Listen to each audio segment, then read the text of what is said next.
ये बात तो हम सब जानते हैं कि आइंस्टाइन हिस्ट्री का सबसे बड़ा जीनियस था। इतना जीनियस कि वो अकेला ही हजारों साइंटिस्ट से ज्यादा दिमाग लड़ा सकता था। जो चीज हम इंसान समझना तो दूर की बात सोच भी नहीं सकते, वो आइंस्टाइन ने सोची भी समझी भी और उसको पूरी दुनिया के लिए आसान भी बनाया।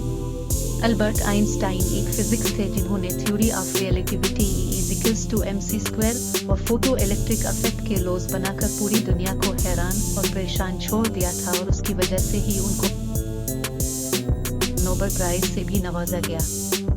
उनकी एक्स्ट्रा ऑर्डिनरी सोचने और समझने की सलाहियत देखकर लोग समझते थे कि आइंस्टाइन के पास एक स्पेशल ब्रेन है जो हम आम इंसानों से काफी ज्यादा मुख्तलिफ है। इस बात का खुद आइंस्टाइन को भी अंदाजा था।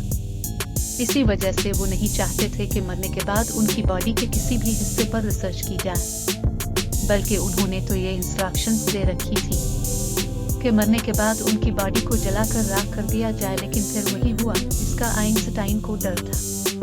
18 अप्रैल 1955 को प्रिंसटन हॉस्पिटल में जब आइंस्टाइन का इंतकाल हुआ तो ऑटोप्सी के लिए यानी मौत की वजह जानने के लिए जो डॉक्टर आईएस ने चुपके से आइंस्टाइन का ब्रेन निकाल लिया, क्योंकि इसको ये जानने की क्यूरियोसिटी थी कि दुनिया के सबसे बड़े जीनियस के ब्रेन में आखिर ऐसा है क्या।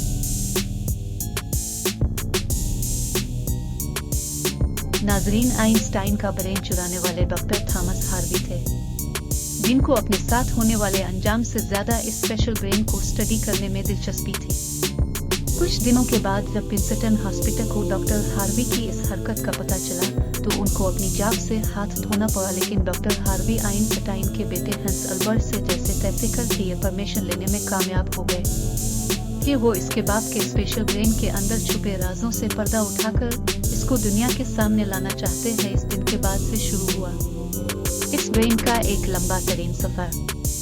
डॉक्टर हार्वी एक पैथोलॉजिस्ट थे जो सिर्फ पोस्टमार्टम करना जानते थे। ये उनका सिर्फ ख्याल था कि वो इतने बड़े जीनियस के ब्रेन पर रिसर्च कर पाएंगे। ये थी कि डॉक्टर हार्वी प्रिंसटन हॉस्पिटल की जॉब से भी हाथ धो बैठे थे और अपने पैथोलॉजिस्ट का ओहदा भी आइंस्टाइन का ब्रेन जो पहले ही डॉक्टर हार्वी प्रिजर्व कर चुके थे, वो इसको लेकर पेंसिल्वेनिया के शहर फिलाडेल्फिया ले गए, जहां उन्होंने ब्रेन की कई फोटोज ली और फिर इसको 240 छोटे छोटे पीसेज में काट कर हर पीस को अलग अलग जार में प्रिजर्व करके अपनी बेसमेंट में छुपा दिया। इसी मसले को लेकर डॉक्टर हार्वी का अपनी बीवी के साथ कई बार झगड़ा होता रहता था, क्योंकि उनकी बीवी अक्सर ये धमकी देती थी वो इस ब्रेन को उठाकर कहीं फेंक देगी। एक दिन झगड़ा इतना बढ़ गया कि दोनों मियाँ बीवी को डिवोर्स लेकर अलग होना पड़ा और डॉक्टर हार्वी ब्रेन लेकर कैंसस के शहर विस्टा चले गए, जहां वो एक बायोलॉजिकल टेस्टिंग लैब में मेडिकल सुपरवाइजर की नौकरी करने लगे। और यहाँ वो अपने फारग टाइम में आइंस्टाइन के ब्रेन पर खूब स्टडी करने की कोशिश करते। इसके बाद कई बार वो अलग अलग जॉब छोड़कर मुख्तलिफ शहरों में ये ब्रेन लेके घूमते रहे। कई साल गुजर चुके थे लेकिन डॉक्टर हार्वी आइंस्टाइन के ब्रेन पर कुछ खास रिसर्च न कर सके। उल्टा उनका मेडिकल लाइसेंस ही कैंसिल कर दिया गया और नौबत यहाँ तक आ गई कि उनको एक प्लास्टिक की फैक्ट्री में जॉब स्टार्ट करनी पड़ी। तभी उन्होंने पहली बार एक अच्छा फैसला किया कि वो उनके ब्रेन के अलग अलग हिस्सों को दुनिया भर के बेस्ट न्यूरोपैथोलॉजिस्ट के पास डिटेल रिसर्च के लिए भेजेंगे। लिहाजा उन्होंने ऐसा ही किया। 1955 में ब्रेन चोरी होने के 30 सालों के बाद यानी 1985 में पहली बार आइंस्टाइन के ब्रेन पर एक स्टडी पब्लिश की गई।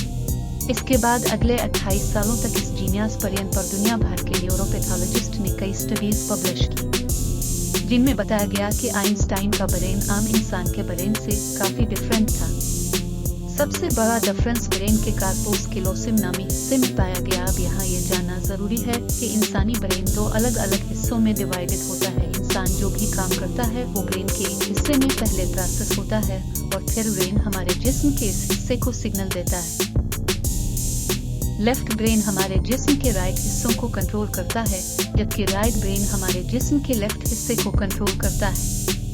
इसके अलावा 90% इंसानों का लेफ्ट ब्रेन बोलने, समझने, मैथमेटिकल कैलकुलेशन और राइटिंग यानी लिखने के दौरान काम करता है, जबकि राइट ब्रेन के पास क्रिएटिविटी, शिप्स को पहचानने, आर्ट और म्यूजिकल स्किल्स की जिम्मेदारी होती है। अब आप भी ये सोच रहे होंगे कि इस सब में एक और पोस्ट कैलोसिस का क्या काम है। फर्ज कर ले कि आपकी कीबोर्ड पर टाइपिंग कर रहे हैं या फिर मोबाइल फोन पर इस दौरान हमारे दोनों हाथ टाइपिंग करने में बिजी हैं। कुछ अल्फाबेट्स हमारा सीधा हाथ टाइप कर रहा है तो कुछ उल्टा हाथ टाइटनिंग के दौरान आपके लेफ्ट हैंड से एक मिस्टेक हुई तो आपने फौरन अपना राइट हैंड इस करके इस मिस्टेक को अरेज किया। तो इसका मतलब ये हुआ कि जब हमारे राइट ब्रेन से मिस्टेक हुई तो उसने लेफ्ट ब्रेन को फौरन सिग्नल देकर वो मिस्टेक ठीक करवाई। ब्रेन के दोनों हिस्से आपस में इस चीज के थ्रू कम्युनिकेट करते इसको कोर्टेक्स किलोसिम कहा जाता है।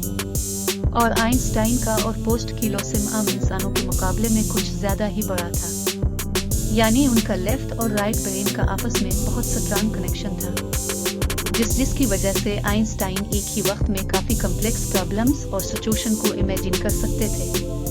कार्पोस किलोसिम के बड़े होने के अलावा आइंस्टाइन के ब्रेन का पैटर्न भी आम इंसानों से काफी मुख्तलिफ था और रिसर्चर्स का मानना है कि इसकी वजह से में न्यूरॉन्स का फ्लो काफी बेहतर था। न्यूरॉन्स के अच्छे फ्लो होने का मतलब है कि उनकी मैथमेटिकल कैलकुलेशंस की पावर काफी ज्यादा स्ट्रॉन्ग थी। आइंस्टाइन कॉम्प्लेक्स मैथमेटिकल प्रॉब्लम्स को बगैर पेन और पेपर के अपने दिमाग की मदद से ही सॉल्व करने की काबिलियत रखते थे।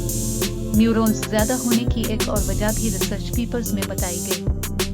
जब आइंस्टाइन के ब्रेन का वजन किया गया तो इसका वजन 1230 ग्राम था, आम इंसानों का 1400 ग्राम होता है। रिसर्चर्स का मानना है कि उनके ब्रेन की लाइनिंग काफी पतली थी, जिसकी वजह से इनमें ज्यादा न्यूरॉन्स पाए जाते थे। लेकिन सबसे बड़ा सवाल अभी भी वही था कि क्या आइंस्टाइन ऐसे स्पेशल ब्रेन के साथ पैदा हुए थे या उन पैदा होने के बाद इसमें चेंजेस आए। जांच के बाद मालूम पड़ा कि आइंस्टाइन जब पैदा हुए थे तो वो पूरे 5 सालों तक बोल नहीं सकते थे, जबकि दूसरे बच्चे